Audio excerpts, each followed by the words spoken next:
بسم اللہ الرحمن الرحیم۔ السلام علیکم۔ ایک لڑکا جو پکوڑے کی دکان چلا رہا ہے، کیا لگتا ہے وہ محنت کر کے آخر کتنا امیر بن سکتا ہے؟ شاید جی آگے چل کر ایک بڑا سا ریسٹورنٹ کھول لے، یا ہو سکتا ہے کہ پیسے کما کر ایک بڑا 2-4 منزلہ مکان بنا لے۔ اس سے زیادہ کیا ہی کر لے گا، ہے نا؟ آپ بھی شاید یہی سوچ رہے ہوں گے، لیکن حقیقت میں یہی پکوڑے بیچنے والا لڑکا جو آگے چل کر پورے بھارت کا سب سے امیر آدمی بنا، جس کا نام ہے دھیرو بھائی امبانی۔ تو آخر کیسے ایک پکوڑے بیچنے والے اس غریب لڑکے نے 75,000 کروڑ روپے کی ٹرن اوور والی کمپنی بنائی؟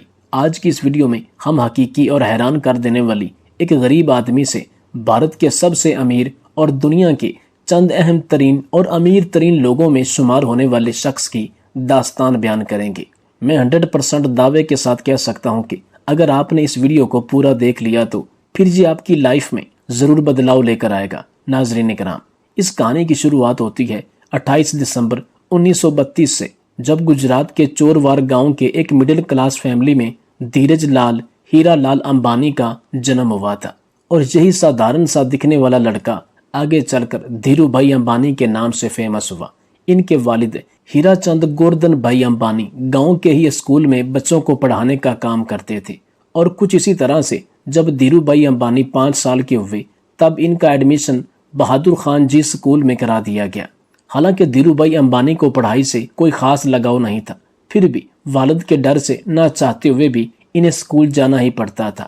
اب کیونکہ ہیرا چند جی کے کل 5 بچے تھے، اور جیسے جیسے وہ بڑے ہو رہے تھے انہیں اسکول کی سیلری سے گھر چلانے میں کافی پرابلم ہونے لگی تھی۔ اور دوستو، اسی غریبی اور تنگہلی سے ہی پریشان ہو کر ایک دن دھیرو بھائی امبانی نے فیصلہ کیا کہ اب وہ پڑھائی چھوڑ کر کوئی کام کریں گے تاکہ اپنے والد کا ہاتھ بٹا سکیں، اور 4 پیسے کمانے سے ان کے گھر کے حالات مزید بہتر ہو جائیں گے۔ لیکن بیٹے کے اس فیصلے سے ہیرا چند کافی ناراض ہوئے اور انہیں واپس اسکول بھیجنے کی کوشش میں لگ گئے۔ لیکن دھیرو بھائی کی ضد کے آگے ان کے والد نے بھی ہار مان لی۔ اب دھیرو بھائی کام تو کرنا چاہتے تھے، لیکن آخر کریں کیا، یہ انہیں سمجھ نہیں آ رہا تھا، اور اس طرح سے کام کی تلاش میں وہ ادھر ادھر گھومتے رہے۔ اور پھر اسی ٹائم پر وہ اپنے گاؤں کے ایک مندر پہنچ گئے۔ انہوں نے دیکھا کہ اکثر سنسان رہنے والے مندر پر آج بہت بھیڑ لگی ہوئی تھی۔ جب پتہ کیا تو معلوم ہوا کہ یہ بھیڑ ہر سال فروری کے مہینے میں کسی پراچین مانیتا کی وجہ سے لگتی ہے۔ اب اتنی بڑی تعداد کو دیکھ کر دھیرو بھائی نے سوچا کہ جہاں کھڑے کھڑے ان لوگوں کو بھوک تو لگتی ہوگی، کیوں نہ اس موقع کا فائدہ اٹھا کر یہاں پکوڑے بیچے جائیں۔ ابھی تک دھیرو بھائی کو ان کے والد کی طرف سے جو بھی تھوڑی بہت جیب خرچی ملتی تھی وہ اسے ایک گلک میں جمع کر دیتے تھے، لیکن اب اس گلک کو توڑنے کا وقت آ چکا تھا۔ انہوں نے بنا کسی دیری کے گلک توڑ کر پیسے نکالے، اس سے ٹھیلا خریدا اور مندر کے پاس ہی پکوڑے بیچنے لگے۔ اب اس دھندے سے انہیں شروع میں تو بہت منافع ہوا، لیکن کچھ وقت کے بعد جب منافع کم ہونے لگا تو پھر ان کی آمدنی بھی لگ بھگ برابر رہ گئی۔ ایسے میں انہیں لگا کہ اب یہاں پر وقت برباد کرنے سے کوئی فائدہ نہیں، اسی لیے انہوں نے اپنا ٹھیلا بیچ دیا اور سارے پیسوں کو بینک میں جمع کرا دیا۔ آگے چل کر وہ پھر سے کسی کام کی تلاش میں لگ گئے، اور پھر اس دوران انہوں نے دیکھا کہ بہت سارے لوگ یمن میں کام کرنے کے لیے جا رہے ہیں، اور آج سے پہلے جو بھی وہاں پر گئے تھے ان کی مالی حالت کافی بہتر ہو گئی تھی۔ لیکن اس کے پیچھے کی وجہ کیا تھی، اس کا جواب ڈھونڈنے پر دھیرو بھائی امبانی کو پتا چلا کہ یمن میں انڈیا سے کئی گنا زیادہ زر بنتا ہے۔ اسی لیے دھیرو بھائی امبانی 1950 کے دوران محض 17 سال کی عمر میں اپنے بڑے بھائی رمڑک لال کے پاس یمن چلے گئے۔ وہاں پہنچنے کے بعد سے رمڑک لال نے ABC کمپنی کے پیٹرول پمپ پر دھیرو بھائی امبانی کو کام دلا دیا، اور یہاں کام کرتے ہوئے ان کی تنخواہ 300 روپے ہر مہینے کی تھی۔ اس پیٹرول پمپ پر کام کرتے وقت دھیرو بھائی امبانی لوگوں کو کئی الگ الگ پروموشنل طریقے سے حوصلہ افزائی کرتے تھے کہ وہ زیادہ سے زیادہ پیسوں کا پیٹرول ڈلوائیں۔ ان کے ایسا کرنے سے پیٹرول پمپ کی آمدنی کافی زیادہ بڑھ گئی، اور ان کے کام سے خوش ہو کر انہیں پیٹرول پمپ کا کو مینیجر بنا دیا گیا۔ اب کیونکہ پروموشن ہونے کی وجہ سے پیٹرول پمپ پر کام کرنے کے بعد بھی دھیرو بھائی کے پاس کافی ٹائم بچ جاتا تھا، تو ایسے میں انہوں نے سوچا کہ اس خالی ٹائم میں کیوں نہ ایک جاب کر لی جائے، اور پھر ایسا سوچ کر وہ ایک جگہ پر کلرک کے طور پر بھی کام کرنے لگے۔ ہم انڈین یا پاکستانی دنیا کے کسی بھی کونے میں کیوں نہ چلے جائیں، پر اپنی چائے کی عادت کو نہیں بدل سکتے، اور دھیرو بھائی کو بھی چائے پینا بہت پسند تھا۔ اب ویسے تو اس کے لیے ان کے پاس دو طریقے تھے، یا تو وہ روڈ سائڈ پر 10 پیسے کی چائے پیے یا پھر کسی 5 سٹار ہوٹل میں 1 روپے کی۔ لیکن یہاں پر دھیرو بھائی نے 1 روپے والی چائے کو چنا تاکہ وہ چائے کی چسکیاں لیتے لیتے آس پاس کے امیر لوگوں کی باتوں کو سن کر یہ جان سکیں کہ آخر وہ ایسا کیا کرتے ہیں کہ وہ اتنے امیر ہیں۔ ایسے ہی ایک دن جب وہ چائے پی رہے تھے تب ہی انہوں نے اپنی بغل والے ٹیبل پر بیٹھے 2 لوگوں کی باتیں سنی، جس میں ایک شخص دوسرے کو بتا رہا تھا کہ کیا تمہیں پتا ہے ہمارے جو چاندی کے ریال کے سکے چلتے ہیں نا، ان میں لگی چاندی کی قیمت اس ریال سے بھی زیادہ ہے، یعنی کہ 100 روپے کے سکوں میں 110 روپے کی چاندی ہے۔ اگر کوئی اسے پگھلا کر نکال لے تو پھر اس کے پاس پیسے ہی پیسے ہوں گے۔ اب ویسے تو یہ امیر لوگ اس بات کو بس مذاق میں کر رہے تھے، لیکن دھیرو بھائی نے اسے سنجیدگی سے لیا۔ انہوں نے ایک مشین خریدی اور پھر لاکھوں کی تعداد میں سکوں کو پگھلانا شروع کر دیا۔ جیسے جیسے دھیرو بھائی کا یہ کام آگے بڑھا، مارکیٹ میں سکوں کی کمی ہونے لگی اور گورنمنٹ بھی اس سے پریشان تھی کہ آخر یہ سکے جا کہاں رہے ہیں۔ اور جب گورنمنٹ نے اس بات کی جانچ کے لیے انویسٹیگیشن ٹیم بنائی تب دھیرو بھائی امبانی کا نام سامنے آیا۔ حالانکہ جب تک پولیس ان کے ٹھکانے پر پہنچتی، دھیرو بھائی سارے پیسے اکٹھا کر کے وہاں سے انڈیا نکل چکے تھے۔ یہ سال تھا 1958 کا، جب دھیرو بھائی واپس اپنے گھر پہنچے اور جب ان کے والد نے یہ سنا کہ وہ نوکری چھوڑ کر آئے ہیں تو وہ کافی زیادہ ناراض ہوئے۔ رشتہ داروں نے بھی کافی تنقید کی، لیکن پھر بھی انہوں نے کسی کی بھی باتوں پر دھیان نہیں دیا۔ یمن سے واپس آ کر کچھ ٹائم گاؤں میں بتانے کے بعد انہوں نے کوکیلا بہن سے شادی کر لی اور پھر اس کے بعد اپنا بزنس شروع کرنے کے لیے بمبئی چلے گئے۔ 1958 میں ہی انہوں نے 50,000 روپے کی پونجی کے ساتھ ریلائنس کمرشل کارپوریشن کے نام سے آفس کھولا اور مسالوں کا ویپار کرنے لگے۔ کچھ وقت کے بعد انہیں پتا چلا کہ مسالوں کی بجائے اگر سود کا ویپار کیا جائے تو اس سے زیادہ فائدہ ہوگا، لیکن مسئلہ یہ تھا کہ ان کے پاس اس ویپار کے لیے زیادہ پیسے نہیں تھے۔ اسی لیے انہوں نے اپنے کزن دمانی کے ساتھ مل کر ویپار کرنے کا سوچا، جو پہلے انہی کے ساتھ یمن میں رہا کرتے تھے۔ لیکن جب انہوں نے اس انڈسٹری میں انٹری کرنے کی کوشش کی تب انہیں پتا چلا کہ جہاں پر ویپاروں نے ایک یونین بنا رکھا ہے اور وہ سبھی مل کر کسی بھی نئے ویپاری کو اس انڈسٹری میں انٹر نہیں ہونے دیتے، اور اگر کسی کو انٹر کرنا بھی ہے تو اس سے پہلے یونین کے لیڈر سے اجازت لینی پڑتی ہے۔ اس طرح سے ایک نئی فیلڈ میں اترنا دھیرو بھائی امبانی کے لیے کافی چیلنجنگ ہو گیا تھا۔ حالانکہ کافی محنت و مشقت کے بعد انہیں یہ تو اجازت مل گئی، لیکن اس کے بعد انہیں پتا چلا کہ وہ جن فیکٹریز سے سود خرید رہے تھے انہوں نے بھی ایک یونین بنا رکھا ہے اور جنہیں بیچا جاتا تھا ان کا بھی ایک الگ یونین ہے۔ اس طرح سے یہ سبھی مل کر ان بیچ کے ہی ویپاروں کو لوٹ رہے تھے، کیونکہ ایک تو فیکٹری والے سود مہنگے میں سیل کر رہے تھے اور دوسری طرف خریدار اسے سستے میں لے رہے تھے۔ بیچ میں نقصان ہو رہا تھا دھیرو بھائی اور ان کے جیسے کئی سارے ویپاریوں کا۔ یہ سب دیکھنے کے بعد دھیرو بھائی نے ایک بہت بڑا قدم اٹھایا اور اپنے یونین کے سبھی ممبرز کو اکٹھا کر کے یہ فیصلہ کیا کہ ہم سب فیکٹری سے سستے میں مال اٹھائیں گے اور مہنگے میں بیچیں گے تاکہ ہمیں بھی اپنے حق کا پورا پروفٹ مل سکے۔ حالانکہ ایسا کرنے پر ممبئی کے کئی بڑے ویپاری ناراض ہو گئے اور اسی لیے انہوں نے ایک ISP آفیسر کو پیسے کھلا کر اس جگہ پر تالا لگوا دیا جہاں پر خریداری کے لیے بولی لگائی جاتی تھی۔ لیکن دھیرو بھائی امبانی کا دماغ بھی کسی سے کم تھوڑی تھا۔ انہوں نے جب گودام میں تالا لگا دیکھا تو اپنی مخالفت جتانے کے لیے یونین کے ممبرز کے ساتھ مل کر اپنا سارا مال اسی IS افسر کے گھر کے سامنے رکھوا دیا۔ اب کچھ ہی گھنٹوں میں اس IS افسر کے گھر پر بڑے آفیشلز آنے والے تھے اور اگر وہ گھر کے سامنے بکھری ہوئی بوریوں کو دیکھ لیتے تو پھر انہیں IS کی حرکتوں کا پتہ لگ جاتا۔ اسی وجہ سے اپنی نوکری کو بچانے کے لیے کچھ ہی منٹوں کے اندر اس IS افسر نے تالا کھلوا دیا اور دھیرو بھائی سمیت ان سبھی ویپاریوں کا کاروبار پھر سے چل پڑا۔